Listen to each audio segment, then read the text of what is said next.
I know a great marriage counselor. I'll refer you. Good morning. How are we doing? Good? Good. My name's Matt. I'm the minister here. Glad that you guys are joining us. So we are going to dive right into Colossians. We are going to finish out Colossians chapter 1 today. In my notes, I just kind of jotted down finishing out Colossians today. That could not be further from the truth. We still have a good couple months to go.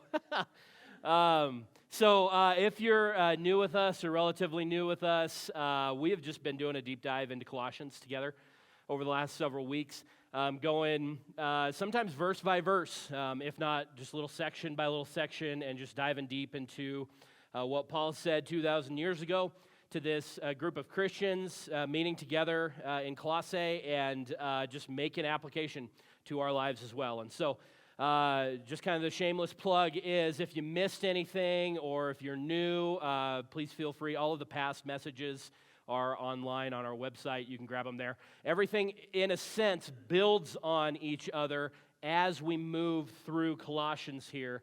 And so we kind of refer back to some things, and so just don't want you to miss anything. One of the things that is pretty clear as we work our way through Colossians, and it's just it's also the same for almost any other Pauline literature, any other letter written by Paul, is that he tends to start off his letters with kind of this explanation of who Jesus is, an explanation of the gospel, and then at some point, whether it be one or two chapters in or wherever, a transition seems to take place a little bit to where he then starts talking about, well, how does the gospel, how does Jesus then apply and impact the lives of people? And what are we called to do because of that? And so that's kind of what we're beginning to see here at the end of chapter 1 in Colossians, is where we've spent a good amount of time talking about who Jesus is, his characteristics, how he relates to the Father. We've talked a good amount about salvation, about the gospel. We're going to now start transitioning into what are we called to do as followers of him going forward because of the gospel, because of who Jesus is, okay? So that's kind of where we are headed now. So we're going to dive in. We're going to spend most of our time in 25 through the end of the chapter. But to give us just a little bit of context, we're going to start reading in verse 24 from Colossians and get right into it. So this is what Paul says, starting in verse 24. He says, "Now I rejoice in my suffering for you, and I am completing in my flesh what is lacking in Christ's affliction for his body, that is the church." We talked about that last week, okay? So if you were here with us last week, welcome to North Christian Church. Your life is not going to be overly easy all the time, right? We're going to go through difficult times. We're going to go through suffering. We're going to have loss. We're going to have pain, all of those things, okay? We talked about the prosperity gospel a little bit, all of those things, okay? So we camped out on 24. Now let's get into verse 25. He continues on. And he says, "I have become its servant according to God's administration that was given to me for you to make God's message fully known." Okay, let's stop here for just a moment. It's interesting to me, this line of thought for Paul. And I just want to kind of evaluate this line of thought here for a moment. Paul is saying, Paul, I have been made alive by the gospel of Jesus. That he's come alive because of the gospel of Jesus. And now he's saying, because of that gospel, I'm bound to it, or I'm a servant of it. And if you remember Paul's story, Paul was not always a follower of Jesus, right? In fact, he was the complete opposite of that earlier in his life. He was raised in a Jewish home, and he was on track to be a Pharisee, a religious leader. He was one of the guys that, the people who would go out and persecute Christians, who would go out and stone Christians, they would lay their coats at the feet of Paul.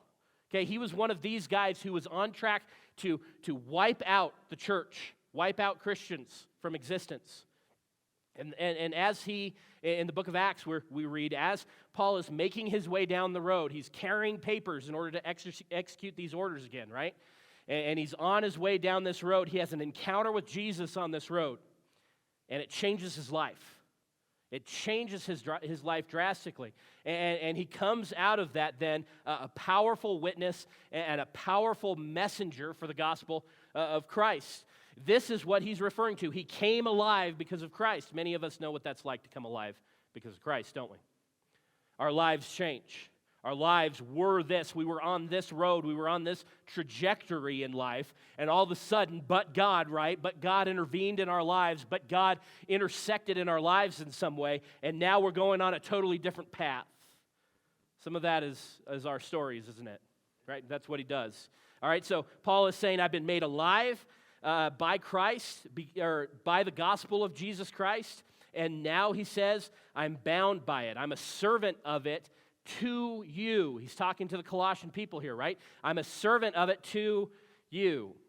This is interesting to me because Paul, up until this point anyway, there's good amount of record to show that he had never actually met really anybody face to face that would have read this letter in Colossae.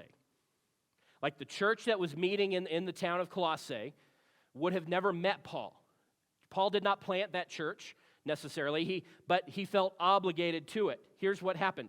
The church was founded by a guy named Epaphras. And what happened was Epaphras was in the town of Ephesus at one point during the day, and he runs kind of around in the middle of the court or in the middle of the town, and he's in the synagogue area, and there's a guy named Paul preaching in Ephesus about Jesus in the synagogue area. Well, this pierces this Epaphras guy's heart. He becomes a follower of Jesus. He gets saved. He goes back to Colossae. He starts sharing this message of the good news with the people there, and this church starts up. Well, Paul gets word of this taking place. And so he feels at this point responsible to them, not like he's doing the work for them or, on behalf of them, or he's not ministering directly to them, but he feels connected to them, and so he feels responsible for them. I mean, he's looking out at kind of the influence that he has in the area, and Paul's area that he had influence over was quite great, really. And he's looking out over this area of influence, and he's going, I am responsible here. I feel a burden for these people. I'm a servant, or I'm bound to these people, is what he's saying. If we just stop and think about that for a moment, that's very different than how American Christians live their lives, isn't it? Like, let's maybe not talk about Christians around the world. I don't know that we are able to talk about that, but we are able to talk about how we live and how Christians in our country live. And honestly, I don't think that we live this way.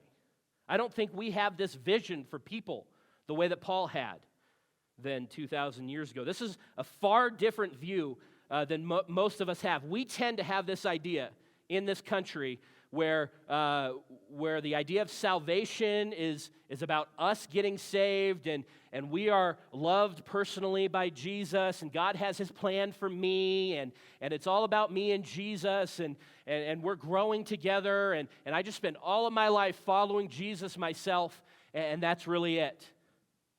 And then the rest of our lives, it's just about me and Jesus. And there's parts of that that's not necessarily wrong, but it certainly isn't all right. It certainly isn't all correct. I don't think Paul would agree with that lifestyle, clearly from how he lived his life. Paul is saying that he was entrusted with the message of the gospel. He was an administrator of the message of Christ that converted him, and now he has a burden to share that message with other people around him. Yes, there's an individual component to our relationship with Jesus. I mean, we all have kind of the personal things that God is doing in our lives, how he's convicting us, how he's leading us individually. Absolutely, he does that. But make no mistake, the American church has gotten wrong that we decided that it stops there. We decided that at some point it's just about me and Jesus, and I don't have to or need to look up and look outside of myself at all in any of this. And yet that's not the message that we get from the New Testament. If we jump around to a few other passages, Matthew chapter 28, this is at the end of Jesus' time here on earth, and he's speaking to his disciples here.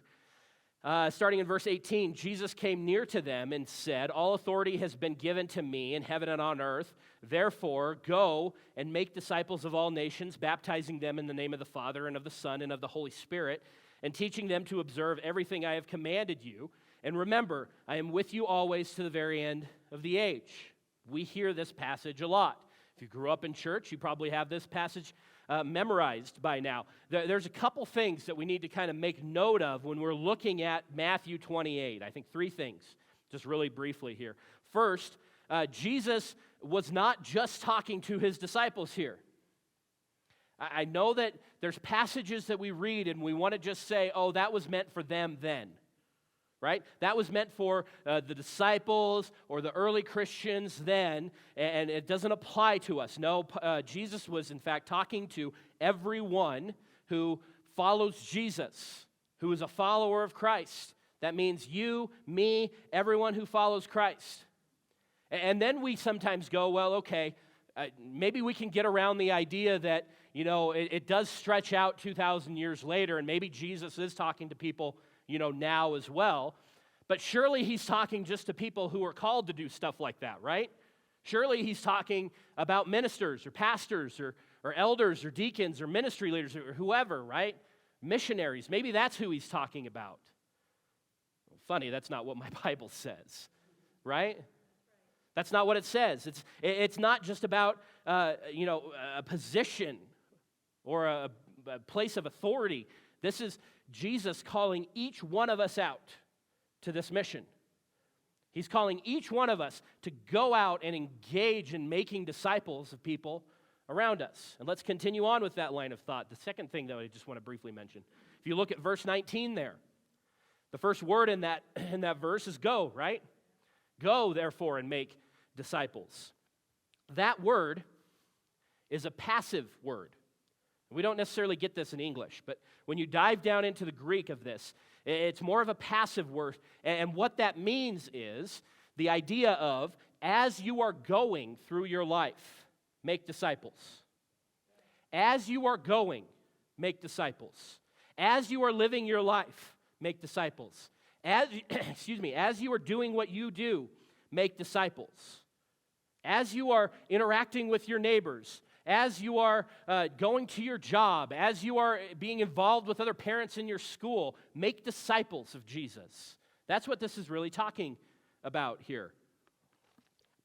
Now, understand there are some people, and we know many of these people, right, who maybe have more of an active calling on their life, right?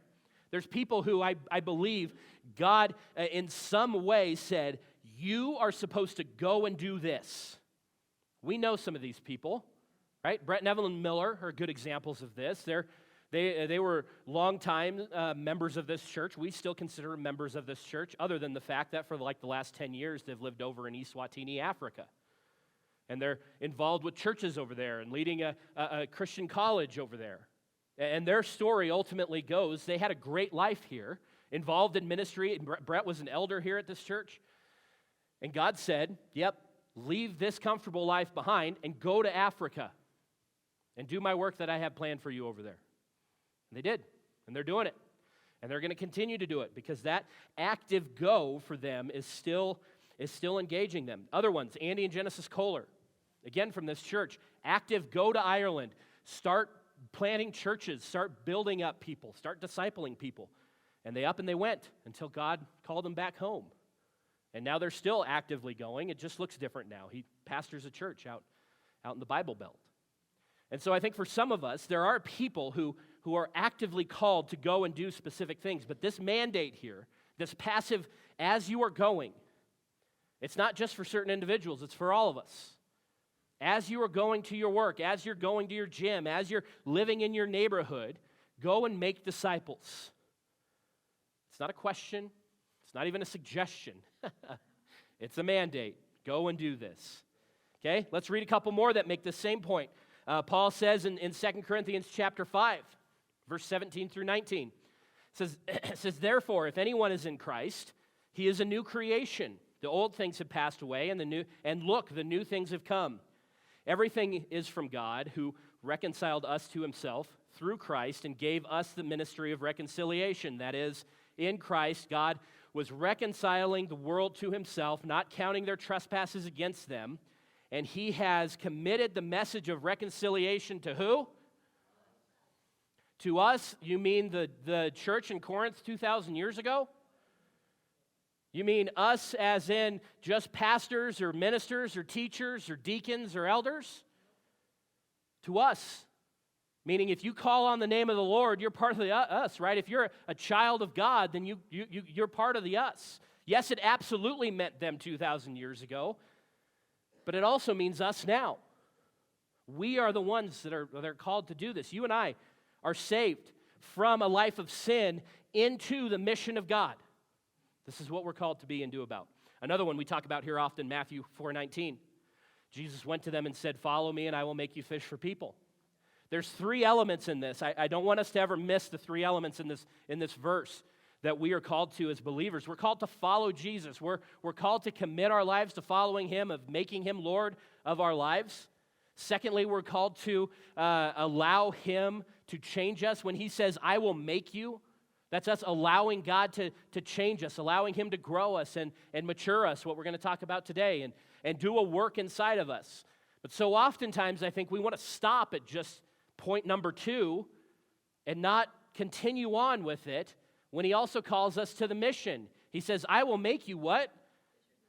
Fishers of men. I'm going to make you fish for people.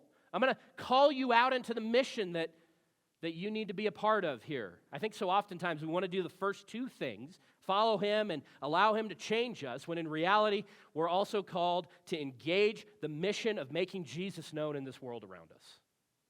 This is what we're called to. Okay? So Paul lays that out there. Let's continue on. Back to Colossians chapter 1. Let's continue on, verse 26 and 27.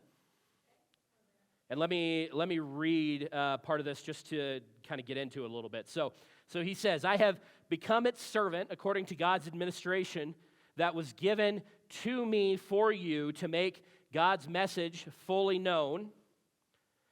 And then he goes on in verse 26, "The mystery hidden for ages and generations, but now revealed to his saints. God wanted to make known among the Gentiles the glorious wealth of this mystery, which is Christ in you, the hope of glory."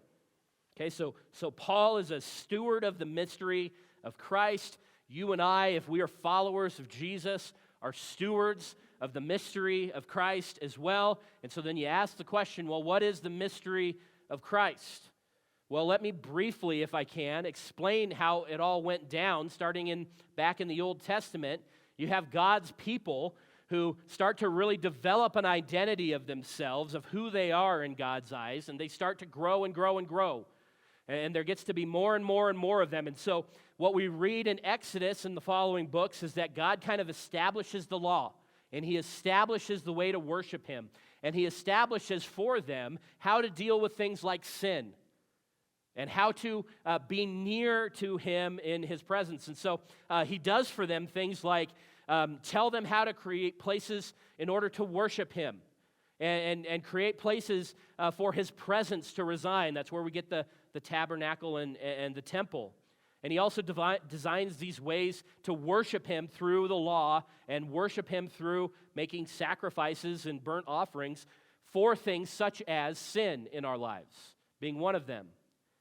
But the reality is that this sacrificial system of bringing sacrifices to, a priest and having them, burnt or given on behalf of you, this is a flawed system for a couple different reasons. One, there was no sacrifice that could be given that was ultimately pure enough.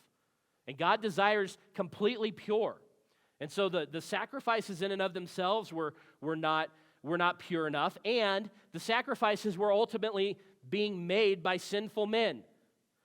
And so a solution really had to be developed for this. A solution had to be created for this. Thus enter the scene Jesus. Right? This is where we flip from the Old Testament to the New Testament in our Bibles. Jesus enters the scene, God in the flesh.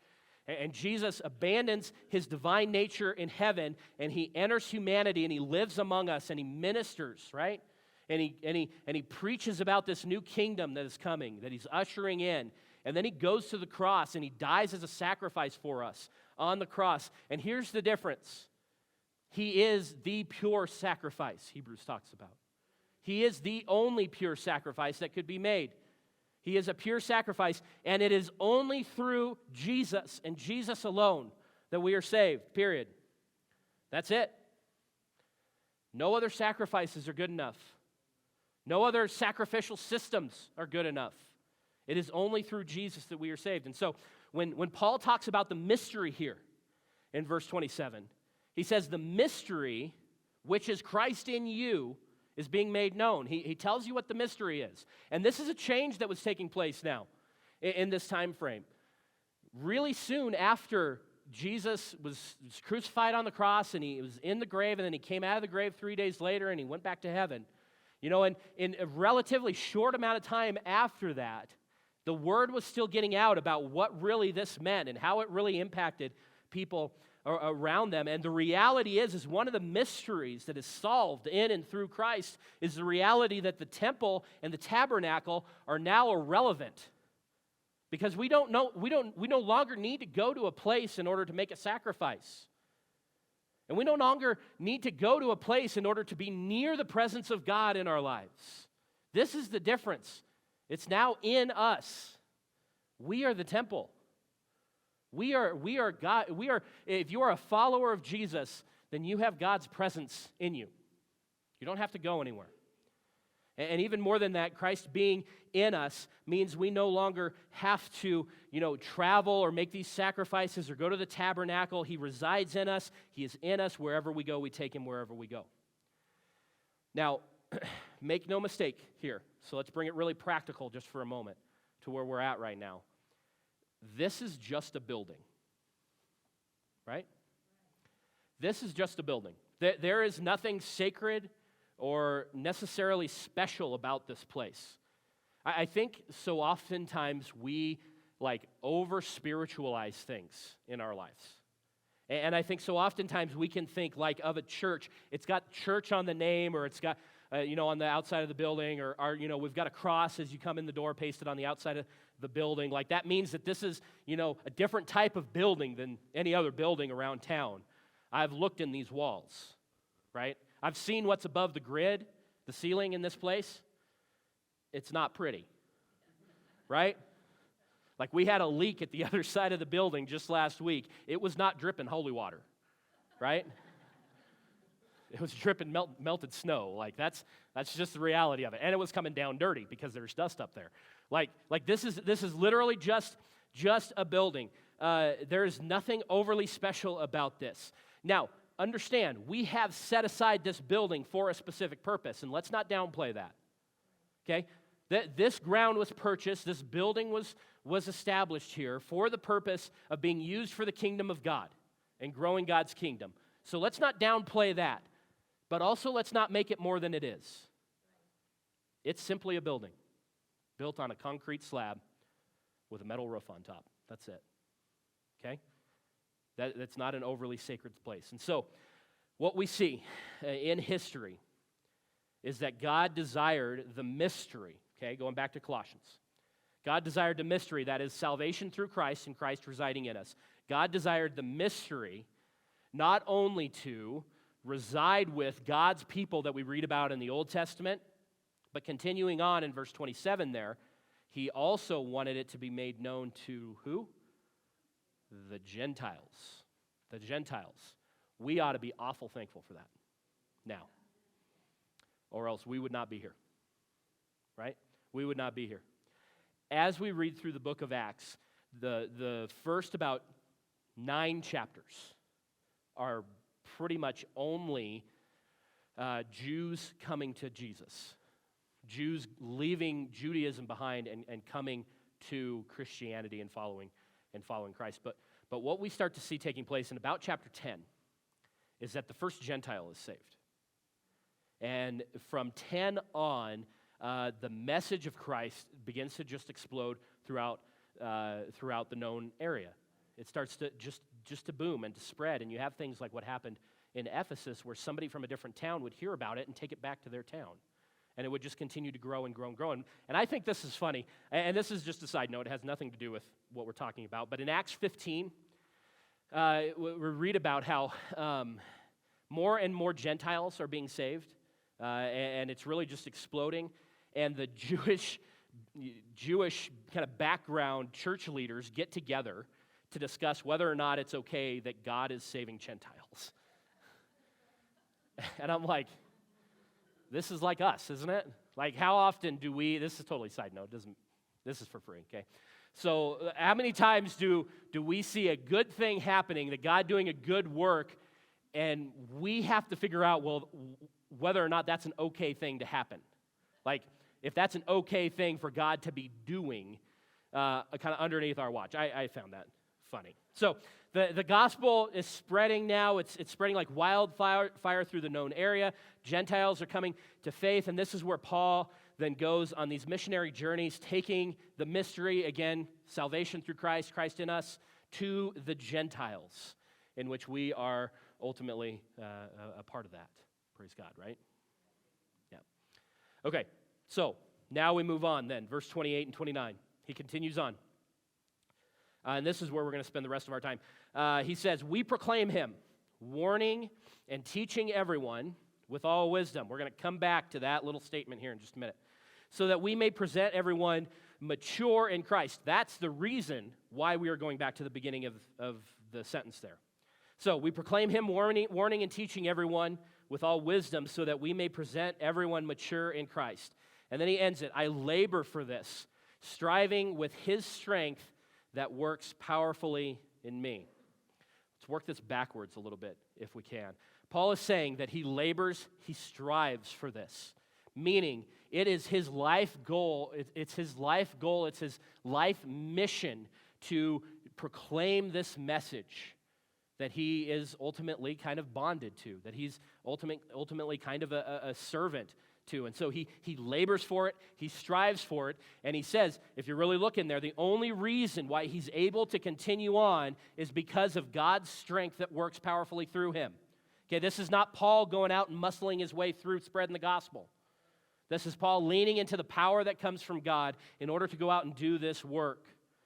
And what we see consistently throughout the New Testament, all by different writers, different time periods, writing to different groups of people, there's a consistent element that we see, and the element is that we are all called to be maturing in our faith. That is a consistent theme throughout the New Testament. That we are not called just to have a conversion experience in our lives and then stop it there, but rather conversion then leads us to ongoing growth and holiness and righteousness in our life until we die and we get to go spend the rest of eternity with Christ. That's what we are called to. Historically, the American church, I think, has shifted away from this mentality of really putting a lot of emphasis and time and resources into discipleship and spiritual maturity. I think in a lot of ways the American church has shifted away from that to simply doing the best that we can in order to make Jesus attractive and shiny for people. And I think if we really got critical and we kind of looked at how churches function around our country, I think many times we would see that so oftentimes churches put a lot of emphasis and a lot of time into making kind of a showy experience where people want to come and have a really like happy, meaningful experience, and they get presented with, possibly some watered down version of the gospel, and maybe they say a prayer, or maybe they may raise their hand or go through whatever salvation, direction that they're given at that church, but then they're left there in that moment. So many of our churches have no real plan for discipleship and spiritual growth and maturity after a conversion experience. They pour all of their time in just to getting people in the door and getting them saved, whatever that means for that church. And so what happens then is that essentially our churches have shifted away from having any emphasis on what the Bible says about spiritual growth and allowing Christ to change us and mold us into who he desires us to be, and to be on mission with Jesus, frankly.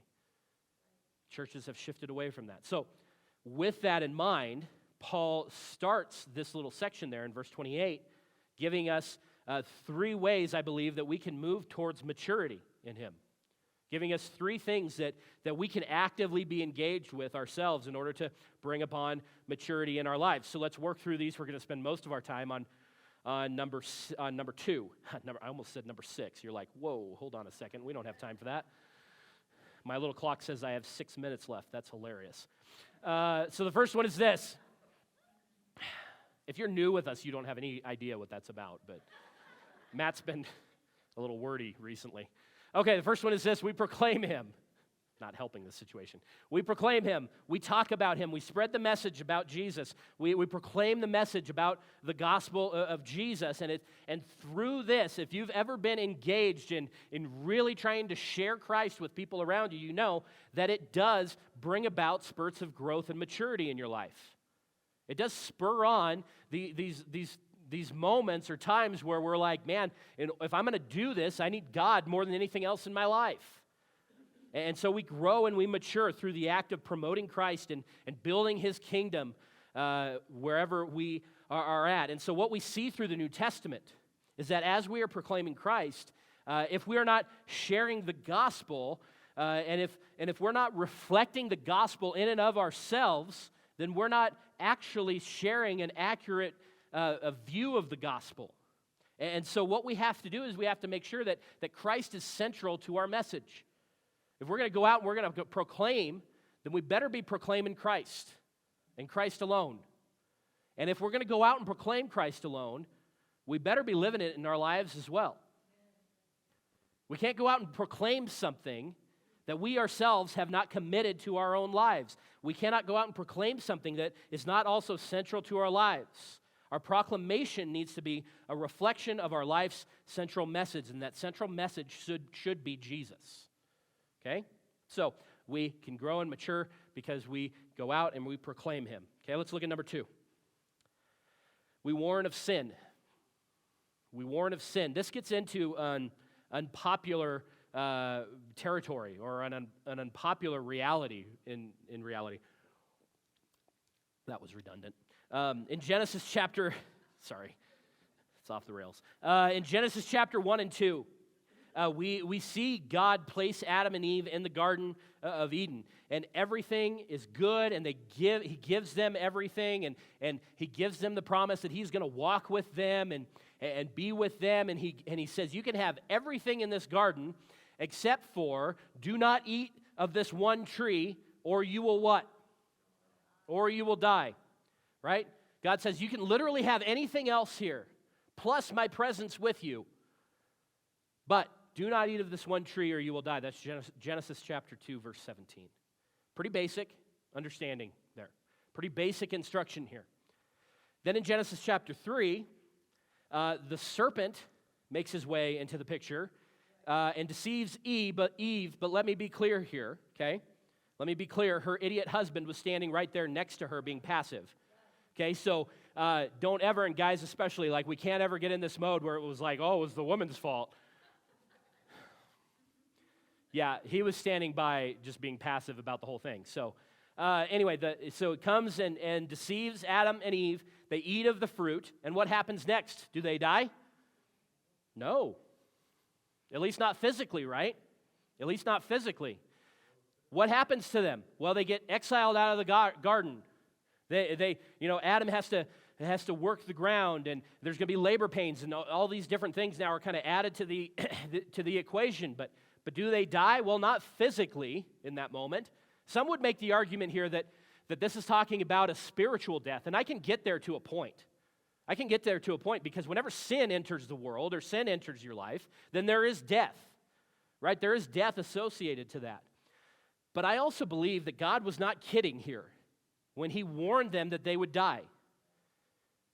I just think in this moment, he decided to show them grace and mercy, as he does with us so many times. And the reason why I think that is, among other examples, you can look at places like, Leviticus chapter 10. Leviticus 10, we have Aaron, who is Moses' right-hand man. So God's people have been freed from Egypt. They're out wandering around in the desert, okay? And Moses' right-hand man, Aaron, his sons act inappropriately when making a sacrifice. So part of the law was, this is how you are to conduct yourself when making sacrifices. And so Aaron's sons act inappropriately. They go against that law in making sacrifices, and God kills them on the spot, strikes them dead. And Aaron, understandably, is frustrated by this. He's upset. He's mad at God about this. And so he goes to Moses, and he says, Moses, why in the world would God do this to me? Why in the world would God strike down my sons? And Moses has to be the guy that reminds Aaron that God had, in fact, warned them of this. They just ignored the warning. And they wouldn't have died if they would have listened to the warning.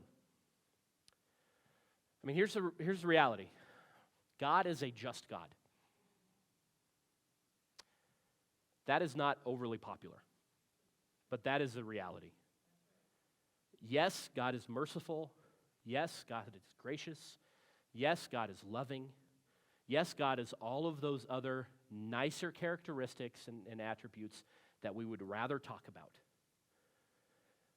But we are not looking at the fullest picture of who God is if we don't also talk about God being just and righteous. God has to punish sin. He has to. He cannot go against himself. He cannot be near sin. He has to punish sin.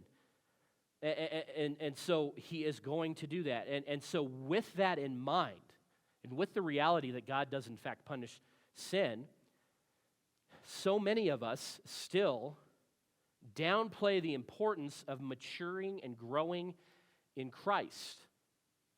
Still. We rather would have whatever conversion experience that we have and then spend the rest of our time following Jesus, basking in our sin and repeatedly just sitting in our sin and saying, and saying, oh, I'm saved by grace and so I'm covered. Well, it's not really what that means. It's not really what that's supposed to be about. We forget to realize that God is just.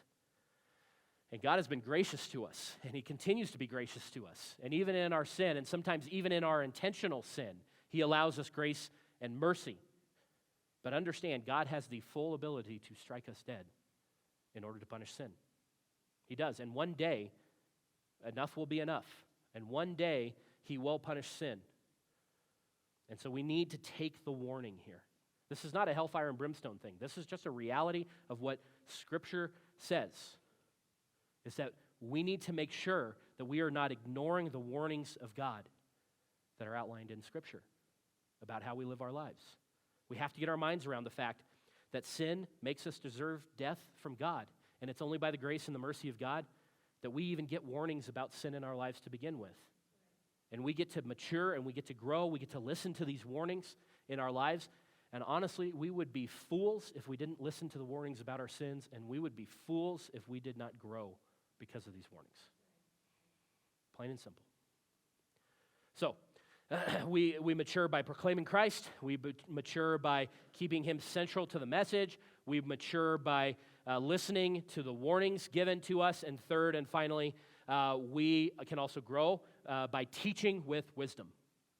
We grow by teaching with wisdom. And again, the attention here, this is getting a little bit to outside of just me and God and my personal relationship with God. This is now about us. This is now about my interaction with other people around me, about my interaction and my use of the influence in the spheres of influence that I have. We proclaim Christ. We keep him central in our lives. We personally heed the warnings about our sin, and then we take that message, we take that teaching, we take that gospel with wisdom out into a world that doesn't know Christ, and we help them grow themselves as well. This is what we're called to.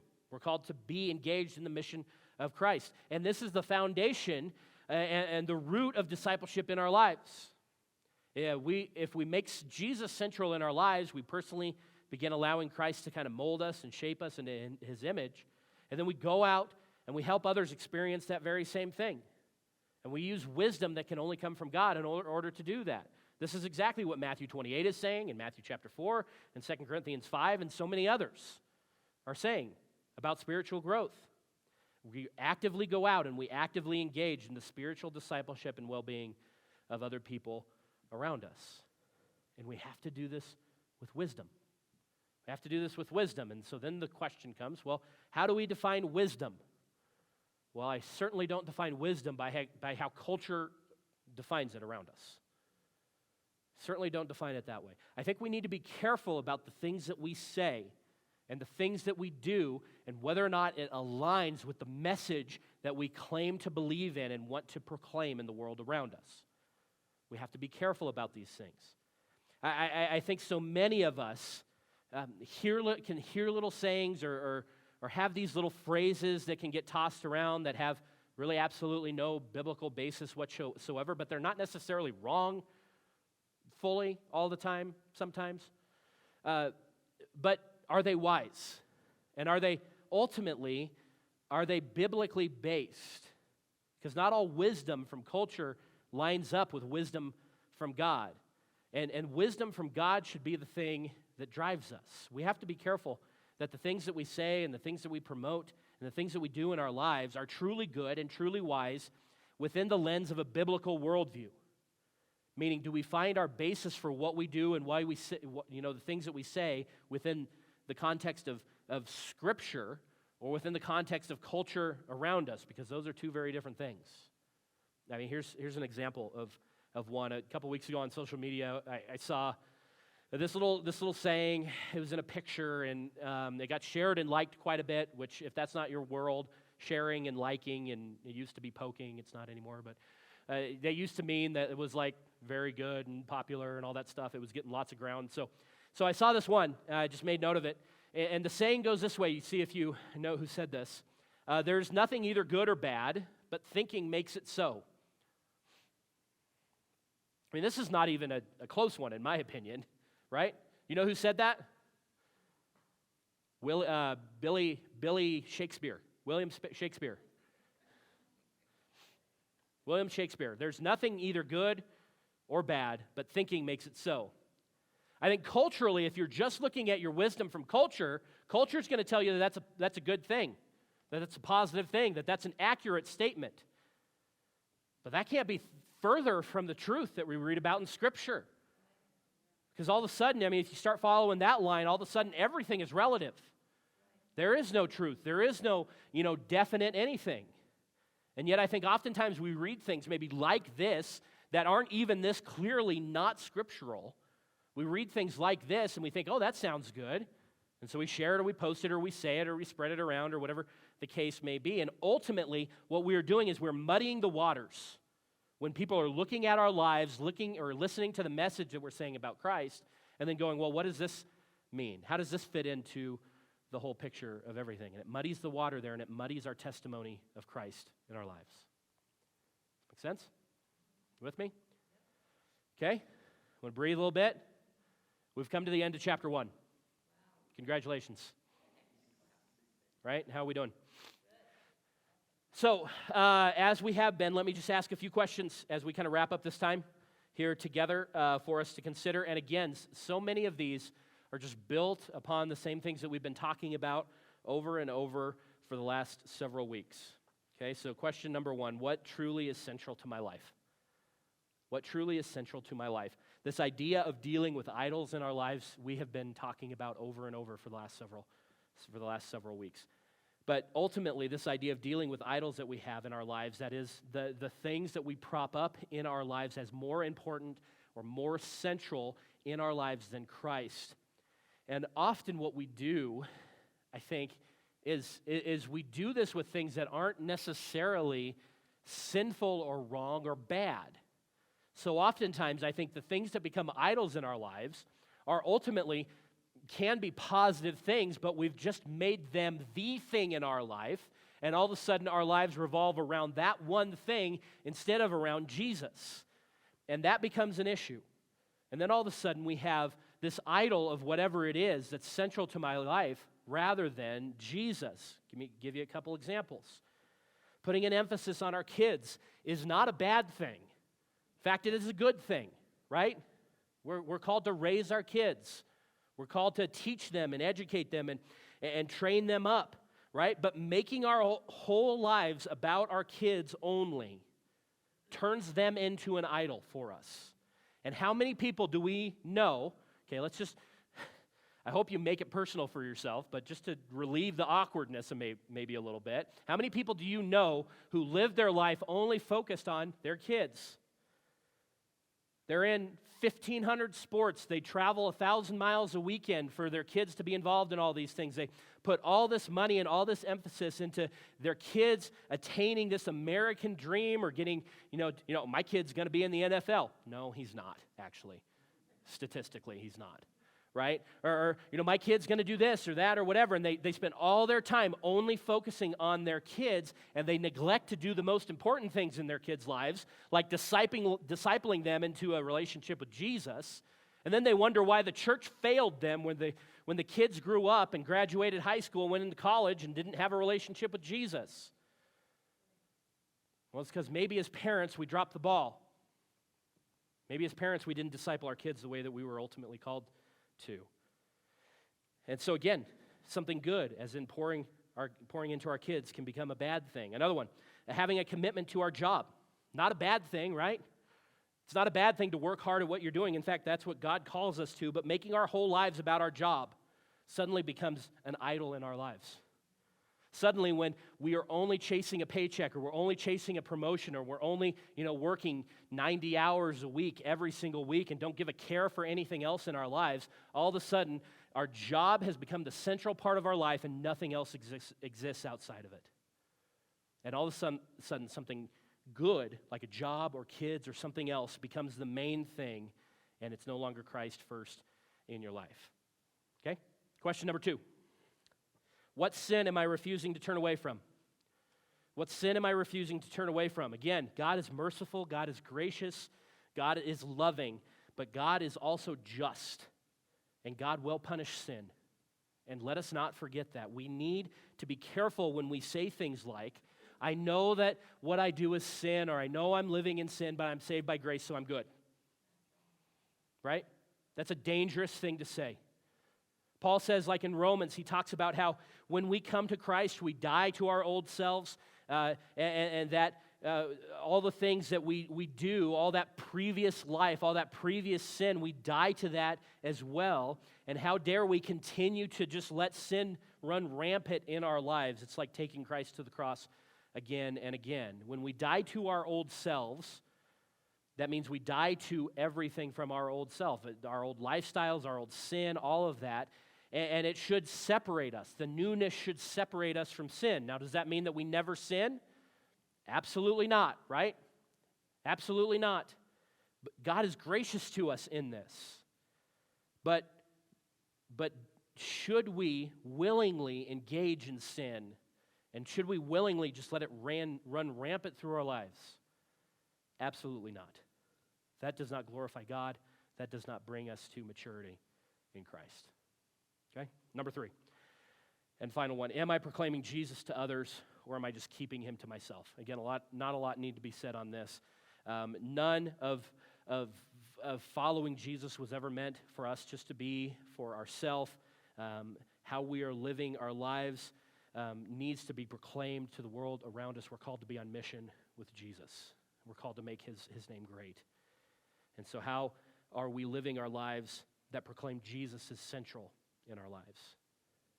And how do we want others to know about that? Do we want others to know about that? Okay? We good? Okay, chapter 2 next week. Let's pray. Heavenly Father, God, thankful for the day. And thankful for the opportunity that we get to worship, that we get to open your word, that we get to just listen to these words that are powerful 2,000 years ago to this group of Christians, and just as powerful to us today. And God, I just pray that we would allow you to do this work in our lives, that you would be drawing us closer to you, that we would be allowing you to grow us, mature us, challenge us to take steps that we've not taken before, to maybe go out and do things that we've not done before, to have conversations with people that we've not done before, ultimately, God, for your glory and for the expansion of your kingdom. And God, if there's anyone here that's living in sin, God, I just pray your conviction.